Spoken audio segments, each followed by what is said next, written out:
So I guess before I let you go, Vince, what is next? What can you tell me about what is next? I want to keep. I better keep the pedal to the metal because I'm not getting any younger, and I kind of want to. I love this world of Breaking Bad and Better Call Saul, but I kind of feel like I gotta try something new. I gotta prove to myself I'm not, kind of a one-trick pony.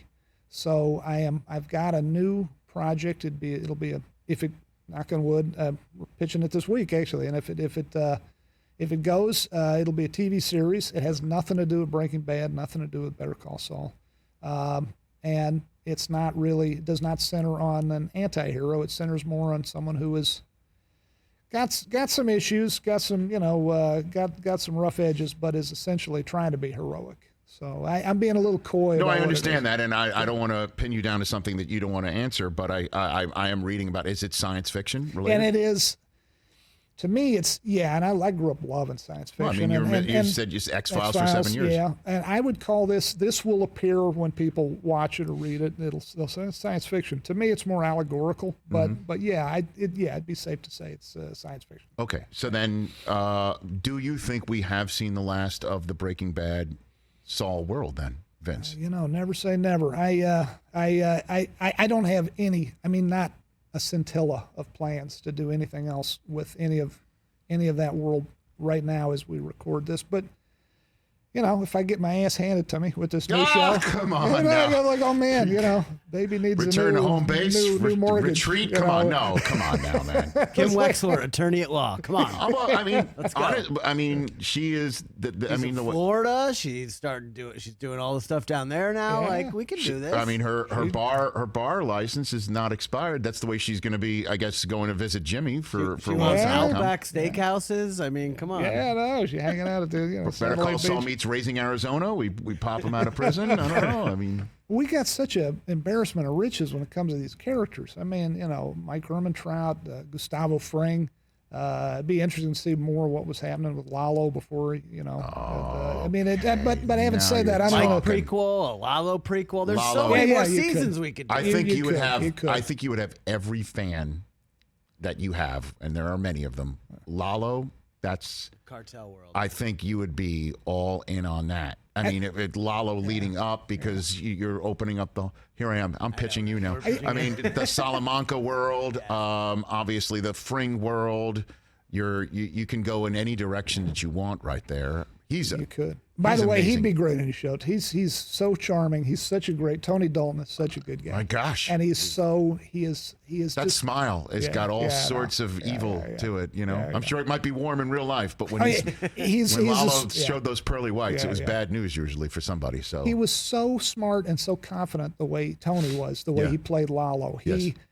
Because he could literally. That's a character that's so evil, so chaotically. Where you're like twirling the mustache like somebody's tied to the tracks. Yeah. But he was so smart to play it so the reverse of that. He's just suave, like the most interesting man in the world. He has no trouble killing people, as we've seen time and time again on the show. But he doesn't not enjoy it, but he's not cartoonish about it. He's just like, he's a guy you want to have a beer with, but God forbid you cross him.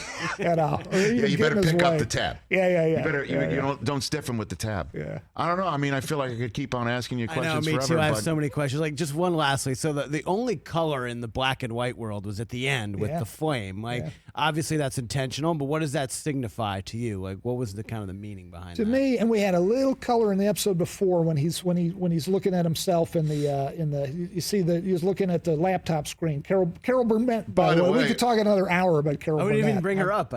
But she's the best. But to me, that's a good catch. The little bit of color in the end of the cigarette at the very last episode. To me, that's hope.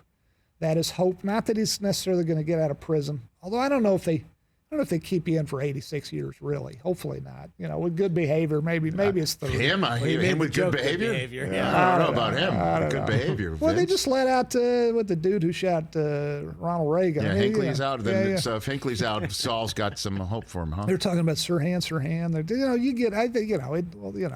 He might get out. Here we go.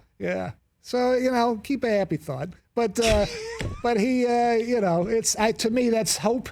Not necessarily that he'll get out, but that these two respect each other again. He always respected her. I think that she respects him. There's some love there. Yeah. It's going to be, hopefully they get some visitation going on, because it's going to be tricky. But yeah, to me. And by the way, Carol Burnett, God, what an honor it was to work with her. She's a fan of the show, and that's how she was a fan of Breaking Bad. I got to Holly and I got to know her and her husband Brian, dating back to we've known her several years now. And then when this character came up, the opportunity to use this to have this character, I said to Peter and the writers, "What do you guys think about Carol?" And they said, "Oh my God, could we get her?" And thank goodness we did. We got her, and she made it was a tough shoot, and she made everyone on the crew happy just by her very presence. Yeah. It was really tough with COVID, with Bob Odenkirk having his heart failure on the set, and it was, earlier in the season, and it was just a real slog, a real hard slog to shoot this at the final season. And she just brightened everybody's life when she showed up, all the crew. She's just wonderful. Well, I mean, if I told you when you came in here on our first day in 2014, hey, the season, your show's going to last damn near 10 years, and you're going to get Carol Burnett to finger Saul Goodman at the very end, you'd be like, what? What? But that's what happened. We didn't see that coming. Carol Burnett fingers Saul Goodman. That's what happened.